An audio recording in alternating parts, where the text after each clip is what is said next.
तो आदाब, नमस्कार, जय हिंद, वंदे मातरम। मैं आपका अपना ठाकुर प्रखर सिंह और रात के 10 बज चुके हैं और कहानी का जो सिलसिला है आज उसी क्रम में एक दूसरी कहानी के साथ आपके सामने फिर से हाजिर हुआ हूँ। कल की कहानी जब शायद 5 से 6% रह गई थी तभी मुझे कहानी को छोड़ना पड़ा, क्योंकि बार बार खांसी आ रही थी और मैं नहीं चाहता कि कई लोग मेरी कहानी को सोते हुए सुनते हैं तो उनकी नींद में खलल पड़ती, उनको जागना पड़ता, उनके आराम में विघ्न पड़ता, आपका एक्सपीरियंस भी ख़राब होता। लिहाजा मैंने सोचा कि कहानी को लगभग मैंने सुना ही दिया है और इतने सालों से आप कहानियों को सुनते हैं, चाहे वो सर की कहानी हो चाहे किसी और की हो, मेरी भी सुनते हैं, तो आपको कहना तो नहीं चाहिए लेकिन आपको खुद इतना नॉलेज, इतना ज्ञान है कि अब इसके बाद क्या हुआ होगा, क्योंकि लगभग क्राइम का जो पैटर्न है वो सेम होता है, सारी चीज़ें अब सेम तरीके से होती हैं।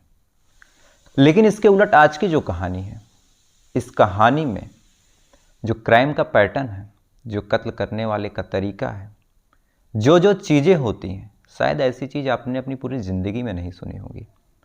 कोई इंसान कत्ल करता है, कत्ल करके जेल जाता है, लेकिन जेल पहुंचता ही नहीं। कोर्ट उसे उम्र कैद की सज़ा कई बार देती है।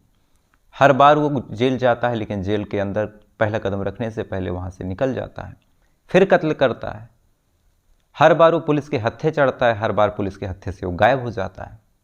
और कत्ल भी किसी आम इंसान का नहीं होता, कत्ल ऐसे ऐसे इंसानों का होता है जो अपने अपने शहर में, अपनी अपनी जगहों पे अच्छा खासा रसूख रखते थे। 1000-2000 लोग उनको जानने वाले थे, उनकी एक फ़ैन फॉलोइंग थी। उसके बाद भी ये मामले कई सालों तक चलते हैं और उसके बाद भी उसमें कुछ नहीं होता। आज की कहानी साल 2012 से शुरू होती है। कहानी 2012 के अप्रैल महीने से शुरू होती है। कहानी मुंबई के एक फ्लैट से शुरू होती है, जब अप्रैल महीने में एक फ्लैट से रात के लगभग 2-2:30 बजे पुलिस को फ़ोन जाता है और फ़ोन करने वाला बेहद घबराए हुए कहता है कि साहब, मेरे बगल का जो फ्लैट है वहाँ पे आप आ जाइए, क्योंकि कोई इंसान है जिसे कई लोग मार रहे हैं, उसकी कत्ल करने की कोशिश कर रहे हैं। वो इंसान मदद की गुहार लगा रहा है। मेरे तो इतनी हिम्मत नहीं हो रही इस चीज़ को देखने की बात कि मैं उनको बचा सकूं, लेकिन अगर आप आ सकते और आप टाइम से पहुंच जाते हैं तो एक इंसान की जान बचाई जा सकती है। अब एक लाइव मर्डर का फ़ोन जब पुलिस थाने में जाता है तो पुलिस वाले फ़ौरन हरकत में आते हैं। उनको समझ नहीं आता कि अब करें तो करें क्या, कितनी जल्द से जल्द पहुंच सकते हैं, ये सारी चीज़ें कैलकुलेट करते हैं। शॉर्टेस्ट रास्ता चेक किया जाता है और उस फ़ोन के बताए हुए एड्रेस पे जब पुलिस पहुंचती है और जिस फ्लैट के बारे में बात की गई थी, उस फ्लैट का जब दरवाज़ा खोला जाता है तो अंदर फर्श पे चारों तरफ खून ही खून फैला हुआ था। अब चूँकि कत्ल महज 5 से 10 मिनट पहले हुआ था, लिहाजा जो खून था वो शरीर से निकल रहा था। बॉडी पे जगह जगह कट लगे हुए थे। पुलिस वालों के जूतों में, बाकी सारी चीज़ों में खून लग रहा था। हालांकि मुंबई पुलिस के लिए ये सारी चीज़ें कोई बहुत चौंकाने वाली होती नहीं हैं, क्योंकि मुंबई में ऐसी घटनाएं, ऐसी चीज़ें आम बात हैं। पुलिस वालों की एक टीम उस बॉडी को पोस्टमार्टम के लिए, या फिर अगर थोड़ी बहुत जान बाकी हो तो इस चीज़ को चेक कराने के लिए, एक डेथ सर्टिफिकेशन के लिए हॉस्पिटल भेजती है, और दूसरी टीम अब घर में छानबीन करने के लिए घुसती है। खून वगैरह को बचाते हुए जब घर के अंदर पुलिस दाखिल होती है, अलग अलग कमरों में छानबीन करती है, तो उन कमरों से भी कुछ ऐसी चीज़ मिलती हैं जिसे देखने के बाद पुलिस वालों के कान खड़े हो जाते हैं। दरअसल किसी कमरे में बड़े बड़े चॉपर मिलते हैं, ऐसी बड़ी बड़ी चाकू या फिर ऐसे बड़े बड़े हथियार मिलते हैं जैसे एक मांस को काटा जाता था। ऐसे बड़े बैग मिल रहे थे जिसमें किसी इंसान को भर के फेंका जा सकता था। और कई ऐसी संदिग्ध चीज़ें मिलती हैं जिससे इस बात की पुष्टि होती है कि इन सब चीज़ों से इंसान को, मांस को काट के कहीं फेंकने का प्लान था।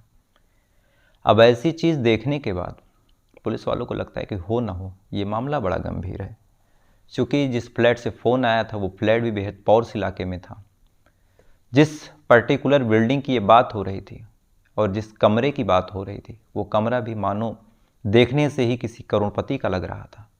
अब पुलिस वालों को लगता है कि इस मामले में बड़ी गंभीरता से काम करना होगा, लेकिन सबसे पहले तो यही पता करना था कि ये मरने वाला आखिर कौन है, ये किस काम से यहाँ रह रहा था, ये काम क्या करता है। क्योंकि ये सारी चीज़ें जब पता चलेंगी तभी मरने का या फिर कत्ल करने का एक मोटिव निकल के सामने आएगा। लिहाजा ये मरने वाला कौन था, इसे जानने के लिए जब पड़ोसियों से पूछताछ की जाती है तो पड़ोसी भी बड़ी चौंकाने वाली बात बोलते हैं। दरअसल पड़ोसी कहते हैं कि इस इंसान को तो साहब हमने पहले देखा भी नहीं था और ये इंसान कौन है इस बात की जानकारी भी हमें नहीं है। अब एक इंसान का पड़ोसी अगर ऐसी बात बोले तो ये भी बड़ी चौंकाने वाली बात। पुलिस वाले चौंकते हैं, उनको एक बार को अपने कानों पर यकीन नहीं होता कि ये मरने वाला इनका पड़ोसी भी है। मदद करने के लिए इन्होंने फ़ोन भी किया और अब कह रहे हैं कि साहब हम जानते ही नहीं। पुलिस वाले बार बार पूछताछ करते हैं, अलग अलग पड़ोसियों से पूछताछ करते हैं कि ये मरने वाला कौन है, इससे पहले से किसी ने देखा था। लेकिन सारे लोगों का जवाब बिल्कुल मिलता जुलता था कि साहब इनको हमने नहीं देखा, ये कौन है हमें नहीं पता। लिहाजा पुलिस वाले पूरे घर को ठीक से खंगालते हैं। खंगालने के बाद इस आदमी के डॉक्यूमेंट को चेक करते हैं तो डॉक्यूमेंट में इस इंसान का नाम अरुण टिक्कू लिखा हुआ था। अब जब डॉक्यूमेंट में अरुण टिक्कू का नाम मिलता है तो सबसे पहले इस फ्लैट के मालिक के बारे में पता किया जाता है कि ये फ्लैट किसके नाम पर रजिस्टर्ड है। जब इस बारे में भी छानबीन की जाती है, जांच पड़ताल की जाती है, तो पता चलता है कि ये फ्लैट किसी अनुज टिक्कू के नाम पर रजिस्टर्ड है। अब अनुज टिक्कू का सरनेम भी टिक्कू, अरुण टिक्कू का भी सरनेम टिक्कू। अब इसके बाद बारी थी अनुज टिक्कू से मिलने की, चूंकि कत्ल उसके घर में हुआ था। लिहाजा जब पुलिस वाले अनुज टिक्कू के बारे में छानबीन करते हैं, इधर अरुण टिक्कू जो मर चुका था उसके बारे में पता करते हैं, तो पता चलता है कि जो अरुण टिक्कू है वो तो अनुज टिक्कू का बाप है। अब पिता का कत्ल बेटे के एक फ्लैट में हुआ है, बेटा गायब है, बेटे का कुछ पता नहीं चल रहा। पता करने पे पता चलता है कि इन दोनों में बहुत पहले से भी अनबन थी। ये दोनों रहने वाले दिल्ली के थे। अरुण को बिजनेसमैन बनना था, अपने बेटे को भी बिजनेसमैन बनाना था, लेकिन इसके उलट जो अनुज था उसे स्टार बनना था, उसे एक्टर बनना था, इसलिए ये मुंबई की रुख करता है। कुछ दिनों तक पिता पुत्र में अनबन रहती है, लेकिन भाई अपना सगा बेटा था, अरुण भी छोड़ नहीं सकता था। लिहाजा ये फ्लैट ये लोखंडवाला में खरीदता है, कायदे से 3 फ्लैट खरीदता है, तीनों को मिला के एक बढ़िया घर बनाता है। और उस टाइम में भी उस फ्लैट की कीमत लगभग 3 से 4 करोड़ रुपए मानी जाती थी। अब पुलिस वालों को लगता है कि शायद प्रॉपर्टी और इन सारी चीज़ों के लिए ही और बार बार इन दोनों पिता पुत्रों में तकरार भी रहती थी, इसीलिए अनुज टिक्कू ने अरुण टिक्कू का कत्ल किया और कत्ल करके कहीं गायब हो गया है। लिहाजा अब अनुज को खोजने के लिए पुलिस वालों की टीम अपने सर्विलांस को एक्टिव करती है, अपने मुखबिरों से पूछताछ करती है, जगह जगह चेक करवाती है, जगह जगह फ़ोटो स्कैन करवाती है। तो सारी छानबीन सारी पूछताछ में पता चलता है कि जो अनुज है वो इस समय गोवा में कहीं छुपा हुआ है। अब पुलिस वालों की एक टीम बेहद साइलेंटली गोवा जाती है और गोवा जाने के बाद वहाँ से अनुज टिक्कू और उसके एक साथी करण सूद को गिरफ्तार करती है। अब गिरफ्तार करने के बाद जब अनुज और करण से पूछताछ की जाती है, और सबसे पहले तो अनुज से ही पूछताछ की जाती है, तो अनुज से जब उसके पिता के कत्ल के बारे में पूछा जाता है तो अनुज एकदम शॉक हो जाता है। दरअसल उसको अपने पिता के कत्ल के बारे में तो कुछ पता ही नहीं था कि उसके पिता का कत्ल हो चुका है या फिर उसका पिता मर चुका है। अपने पिता के मरने की बात सुनने के बाद तो अनुज फूट फूट के रोने लगता है, खुद इंसाफ की दुहाई देने लगता है और कहता है कि बस गलती से मेरा फ़ोन छूट गया था और मुझसे मेरे दोस्त करण ने कहा था कि चलो गोवा घूम के आते हैं। अब ये बात जब पुलिस वाले सुनते हैं तो पुलिस वालों को भी धीरे धीरे यकीन हो जाता है कि शायद अनुज जो है वो दोषी नहीं है। लेकिन अब यहाँ एक चौंकाने वाली बात थी कि अगर अनुज दोषी नहीं है और जिस दिन अनुज के पिता का कत्ल हुआ ठीक उसी दिन करण ने क्यों कहा था कि चलो गोवा घूम के आते हैं। लिहाजा पूछताछ की बारी करण से होने वाली थी। पुलिस वाले करण को भी इन्वेस्टिगेशन रूम में ले जाते हैं। ले जाने के बाद जब पूछताछ करते हैं तो पूछताछ में थोड़ी देर तक इधर उधर घुमाता है, लेकिन जब पूछताछ पुलिस वाले कायदे से करते हैं तो कहीं नहीं कहीं पुलिस वालों को लगता है कि ये जो करण सूद है ये करण सूद नहीं है और शायद हमने इसे पहले कहीं देखा है। पुलिस वाले अपने दिमाग पे जोर देते हैं कि कहाँ देखा है, कहाँ देखा है, किसी मामले में तो इन्वॉल्व ज़रूर है। पुलिस वाले इस अरुण टिक्कू के भी मर्डर के बारे में पूछताछ करते हैं और साथ साथ ये भी पूछते हैं कि इससे पहले तो तुमने कोई क्राइम नहीं किया था। करण बार बार कहता है कि साहब मैंने कोई क्राइम नहीं किया था, आप मुझे फर्जी फंसा रहे हैं, आपका जो शक है फेक है। लेकिन पुलिस वाले जब सख्ती से पूछताछ करते हैं और अलग अलग एंगल्स पे छानबीन करते हैं, इसके बारे में थोड़ी सी डिटेल निकलवाते हैं, तो जो कहानी निकल के सामने आती है, ये कहानी इतनी ज़्यादा हैरान करने वाली है, इतनी ज़्यादा चौंकाने वाली है कि शायद आगे की कहानी आपको ऐसा लगेगा कि जैसे किसी बॉलीवुड की मूवी देख रहे हैं। ये कहानी आपको ऐसी लगेगी कि जैसे आज से 3-4 साल पहले जो जॉन इब्राहिम या फिर ऋतिक रोशन की फिल्में आती थी, ये सारी फिल्में इसी घटना से इंस्पायर है। दरअसल जब करण सूद से ठीक ठाक तरीके से पूछताछ की जाती है, तो पूछताछ करने के बाद जब ये टूटता है 1-2 दिन की पूछताछ के बाद, और टूटने के बाद जब तोते की तरह बोलना शुरू करता है, तो जो कहानी बताता है, इस कहानी के हिसाब से साल 1998 में एयर इंडिया एम्प्लॉय के जो चीफ लीडर थे और उनके बेटे, इन दोनों का मर्डर होता है। ठीक ठाक पैसा था, ठीक ठाक पोजीशन थी इन दोनों की। मर्डर होता है। मर्डर होने के बाद पुलिस वाले सबसे पहले तो गुमशुदगी की रिपोर्ट दर्ज करते हैं। कई दिन तक छानबीन करते हैं, कई दिन तक जांच पड़ताल करते हैं, लेकिन सारी छानबीन में, सारी जांच पड़ताल में जब कहीं से गुमशुदगी की कोई कंप्लेन या फिर कोई ऐसी चीज़ नहीं मिलती, तो पुलिस वाले मृत मान के ही अब छानबीन करते हैं। और इस छानबीन में कुछ दिनों बाद मुंबई के बाहरी इलाके में ज़मीन के अंदर से 2 लाशें मिलती हैं, और ये लाश उस लीडर की और उसके बेटे की होती है। अब इतने बड़े आदमी का मर्डर किसने किया, कौन किया, इस बारे में जब पुलिस वाले कायदे से छानबीन करते हैं, तो वहाँ से एक नाम निकल के आता है, विजय पलांडे। विजय पलांडे का नाम आता है। पुलिस वाले विजय पलांडे को उठाते हैं। उठाने के बाद इससे भी पूछताछ करते हैं, और थोड़ी सी पूछताछ में विजय पलांडे अपना जुर्म कबूल करता है। मामला कोर्ट में जाता है। कोर्ट में भी पुलिस अपना पक्ष रखती है, अपनी चार्जशीट फाइल करती है, और इस सारी चार्जशीट में और सारे पक्ष में जो विजय पलांडे है वो दोषी पाया जाता है। लिहाजा इसे 14 साल की उम्र कैद की सज़ा मुंबई की कोर्ट देती है। कोर्ट इसे सज़ा देती है। सज़ा देने के लिए इसे कोल्हापुर जेल भेजती है। ये जेल जाता है, लेकिन जैसे ही 7-8 महीने बीतते हैं, ये जेल में एक पैरोल फाइल करता है, और साथ ही कहता है कि अब तो मुझे सज़ा मिल चुकी है और मेरी माँ की तबीयत खराब है, शायद 1-आध हफ्ते में मेरी माँ मर जाए, तो अगर 1-आध हफ्ता मैं अपनी माँ के साथ बिता लूँगा तो शायद मेरी ज़िंदगी के कुछ अच्छे पल बीत जाएंगे, क्योंकि आने वाले टाइम में मुझे जेल में ही रहना है और 14 साल बाद मेरा कोई सगा संबंधी रहेगा नहीं। कोर्ट को भी ये बात कहीं ना कहीं सही लगती है। कोर्ट वाले इसे पैरोल पे बाहर भेजते हैं और कुछ टाइम की मोहलत देते हैं और कहते हैं कि इस टाइम के बाद तुम्हें लौट के वापस आना है।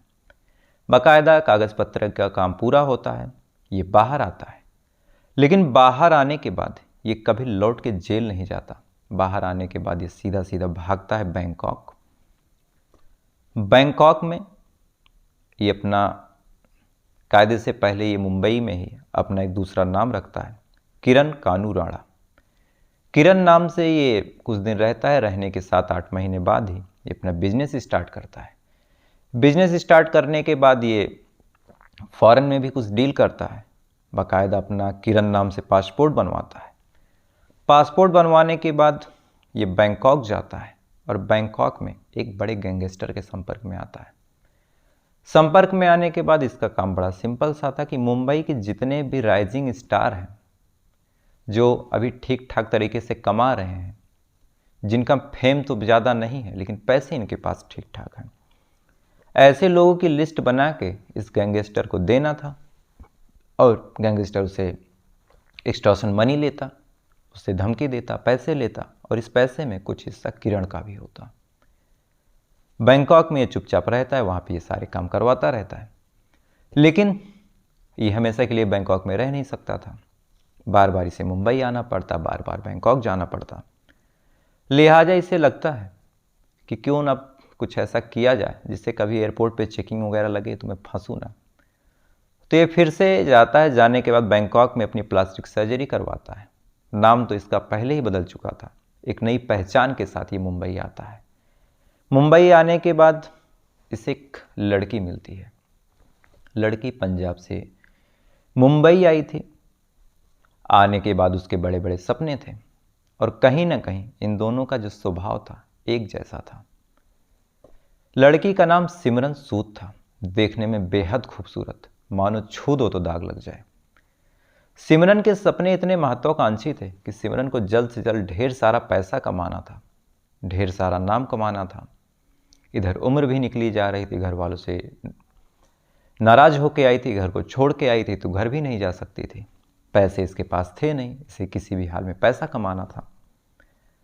और कहते हैं कि जब हुस्न और हैवान एक साथ मिल जाएं तो एक तरह से धरती पे प्रलय आने लगती है। और ऐसा ही कुछ अब किरण और सिमरन के मिलने के बाद होने वाला था। किरण और सिमरन, कायदे से कहा जाए तो विजय, जिसने अपना नाम किरण राणा रख लिया था, ये और सिमरन जब मिलते हैं तो इन दोनों की सोच, इन दोनों के काम करने का तरीका, इन दोनों का फ्यूचर बिल्कुल एक जैसा दिख रहा था। लिहाजा धीरे धीरे इन दोनों में दोस्ती होती है, दोस्ती धीरे धीरे प्यार में बदलती है। प्यार में बदलने के बाद दोनों शादी करते हैं। शादी करने के बाद अब ये ठीक ठाक पैसा भी था तो ये जो सिमरन थी उसके ड्रेसिंग पे, उसके खर्चों पे ये पैसा इन्वेस्ट करता। और साथ ही ये प्लान भी इन दोनों में रहता है कि जल्द से जल्द हमको अपने ये पैसे निकलवाने भी हैं, अपने इन पैसों को वसूलना भी है। लिहाजा ये दोनों सेम तरीके से काम करते हैं, सेम तरीके से अपनी योजना बनाते हैं, घूमते रहते हैं। जितने भी बिजनेसमैन, जितने नए नए लोग मिलते हैं, सिमरन उनको हुस्न के जाल में फंसाती।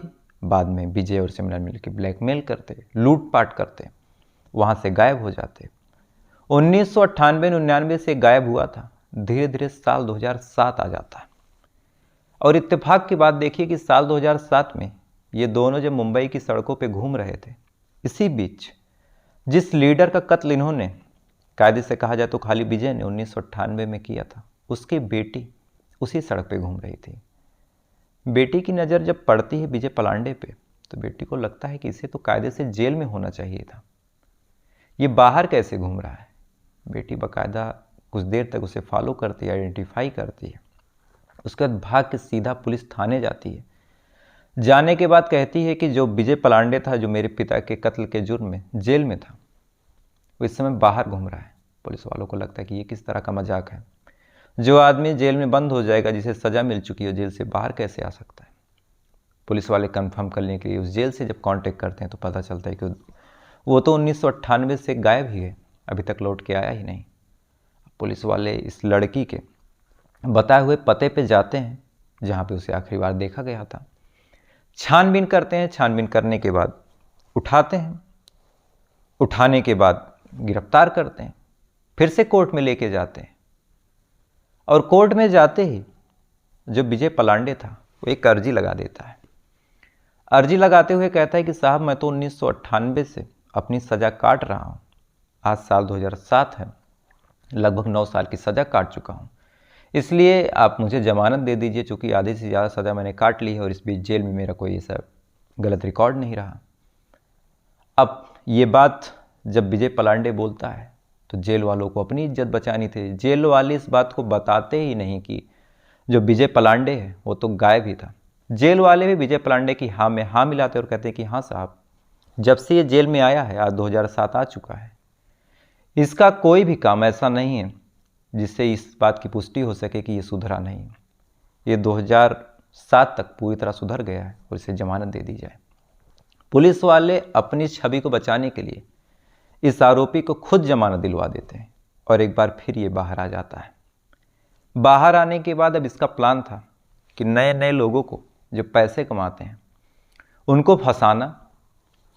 सिमरन जाती उन पार्टियों में जहाँ बड़े बड़े लोग आते हैं, सिमरन अपने प्यार के जाल में, अपने हुस्न के जाल में उन बड़े बड़े लोगों को फंसाती।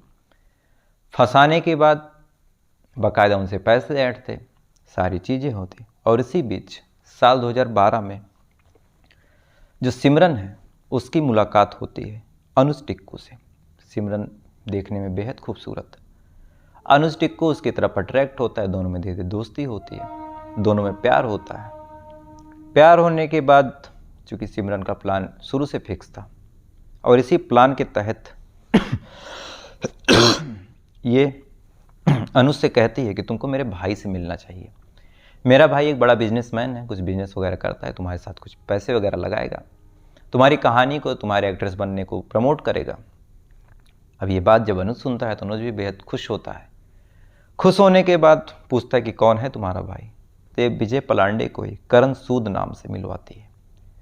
ये करण से मिलता है, मिलने के बाद 1-2 साल तक दोस्ती करता है। दोस्ती करने के बाद चूँकि जो अनुज है वो बहुत पैसे वाला था, उसके पिता भी बहुत पैसे वाले थे। और हैरानी की बात देखिए कि जो विजय पलांडे हैं उसकी एक वाइफ पहले से जर्मनी में थी। ये अपनी उस वाइफ को बुलाता है। बुलाने के बाद अनुज से कहता है कि ये जो मेरी जो वाइफ है, कायदे से वाइफ बताता भी नहीं, कहता है कि मेरी दोस्त है, ये 10-15 दिन के लिए तुम्हारे फ्लैट पे रहना चाहती है और तुम इसे अगर किराए पे दो तो ठीक ठाक तुम्हें पैसे मिल जाएंगे। अब ये बात जब अनुज सुनता है तो अनुज को भी लगता है कि चलो ठीक है, पैसे मिलेंगे, 10-15 दिन तक ये रहेगी। ये अनुज को इस तरह से कन्विंस करता है कि अनुज बाकायदा रूम देने पे, अपना फ्लैट देने पे रेडी होता है। वो जो इसकी जर्मनी की वाइफ है 1 आध हफ्ते रुकती है, हफ्ते भर रुकने के बाद जाने लगती है। अब इसको लगता है कि प्लान फेल हो रहा, फ्लैट पे कब्जा हो नहीं पा रहा। लिहाजा ये अनुज टिक्कू से कहता है कि चलो गोवा घूम के आते हैं। गोवा घूमने के लिए कहता है और उसका मोबाइल लेता है। उस मोबाइल को जानबूझ के स्विच ऑफ करके उसे फ्लैट पे छोड़ देता है। फ्लैट पे छोड़ने के बाद ये दोनों गोवा घूमने निकलते हैं। और इसी बीच जो अनुज टिक्कू का फादर है, अरुण टिक्कू, वो उस फ्लैट पे आता है बस अपने बेटे से मिलने के लिए। फ्लैट पे आता है, आने के बाद देखता है कि उसके फ्लैट पे तो 2 लोग पहले से ही रह रहे हैं। दरअसल इन दोनों लोगों को विजय ने ही भेजा था कि तुम उसके फ्लैट पे जाके रहो और धीरे धीरे कब्जा कर लो। अब ये देखने के बाद कहता है कि उसका बाप जब आता है तो वो कहता है कि तुम दोनों कौन हो। तो उस पर वो दोनों लोग कहते हैं कि तुम्हारे बेटे से डील हुई, तुम्हारा बेटा फ्लैट मुझे बेच चुका है। डॉक्यूमेंट वगैरह भी वो लोग दिखा देते हैं। इस पे उसका बाप गुस्सा होता है, कहता है कि जल्दी से निकल जाओ, नहीं मैं पुलिस केस करूंगा, ये सारी चीज़ें करूंगा, तुमने फर्जी डॉक्यूमेंट बनवाया। अब इस बात की जानकारी जब विजय पलांडे को चलती है, दोनों लोग जब विजय पलांडे को फ़ोन करते हैं तो विजय पलांडे कहता है कि एक काम करो, उसके बाप को मार दो और मारने के बाद लाश को छोटे छोटे टुकड़ों में करके कहीं जाके फेंक देना। और इसी प्लान के तहत अप्रैल में जो विजय पलांडे है वो अनुज टिक्कू के बाप का कत्ल करवाता है। और अनुज को भी गोवा बस इसलिए लेके गया था ताकि वहाँ उसको मार दे और बस फ्लैट इसके नाम हो जाए। यानी अगर पुलिस टाइम पे ना पहुँचती अनुज को उठाने कि अनुज दोषी, तो शायद अनुज का भी कत्ल हो जाता। अब पुलिस वाले इन सारी चीज़ों को देखने के बाद एक तरह से चौंक ही रहे थे। तभी एक तीसरा आदमी आता है पुलिस के पास और कहता है कि साहब मेरा भाई कुछ महीनों पहले ही आया था यहाँ स्टार बनने और वो भी सेम तरीके से गायब हो गया। अब ये बात जब सुनते हैं पुलिस वाले तो पुलिस वालों को लगता है कि शायद हो सकता है, क्योंकि ये जो सिमरन है और जो ये विजय पलांडे है यही राइजिंग स्टारों को फंसाते हैं, फंसाने के बाद पैसे लूटते हैं, तो शायद इसमें भी इन्हीं दोनों का हाथ हो। लिहाजा पुलिस वाले इस मामले में भी जब विजय पलांडे से पूछताछ करते हैं कि जो करण कक्कड़ है उसको किसने मारा है, तो कुछ देर तक ये घुमाता है, लेकिन घुमाने के बाद फिर से टूटता है और टूटने के बाद फिर कहता है कि साहब करण कक्कड़ को भी हमने ही मारा है। अब पुलिस वाले पूछते हैं कैसे मारा है, तो बस बताता है कि उसके पास भी एक फ्लैट था, उस फ्लैट को हमें कब्जे में लेना था। सबसे पहले सिमरन सूझ जाती है, उसे अपने प्यार, अपने हुस्न के जाल में फंसाती है।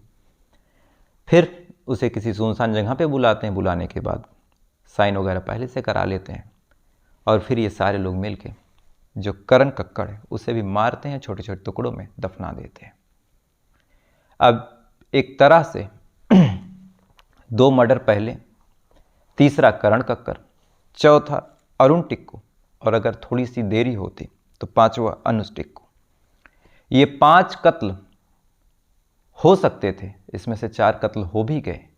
अब पुलिस वालों को इस मामले में पूरी चार्जशीट कलेक्ट करनी थी, मामला कोर्ट में लेके जाना था।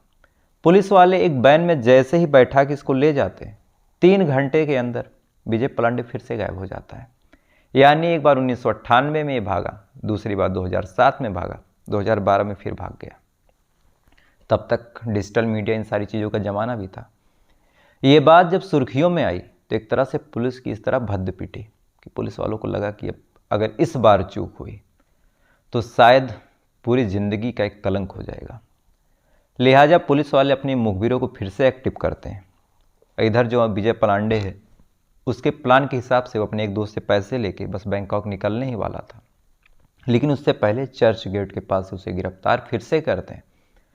फिर से मामला कोर्ट में जाता है और एक बार फिर विजय पलांडे और उसके उन दोनों साथियों को उम्र कैद की सज़ा होती है। चूंकि अब जो सिमरन सूद है उसने कोई संगीन क्राइम खुद से नहीं किया था, बस साथ दिया था, उसे कम सज़ा होती है और कुछ टाइम बाद 50,000 की जमानत दे के सिमरन सूद बाहर आ जाती है। तो फिलहाल इस कहानी को अगर आप ध्यान से सुनिए तो इसमें कितनी सारी चीज़ें हैं कि किस हिसाब से कोई क्रिमिनल बार बार जेल से गायब होता है। एक सज़ा जो उसे 1998 में मिली थी उसको कभी काटता ही, लेकिन ये बात कोर्ट के सामने पहुंची ही नहीं। पुलिस ने अपनी इज्जत बचाने के चक्कर में इस बात को दबा दिया। कैसे एक लड़की जो महत्वाकांक्षा लेके बाहर आती है, लोगों को फंसाती है, उनका कत्ल करवाती है। चूँकि खुद से उसने कुछ नहीं किया था इसलिए कोई ज़्यादा सज़ा उसे मिली नहीं। तो फिलहाल ये थी पूरी कहानी जिसमें अंडरवर्ल्ड से लेके बॉलीवुड से लेके कई सारी चीज़ें इन्वॉल्व हुई। उम्मीद है कहानी आपको पसंद आई होगी।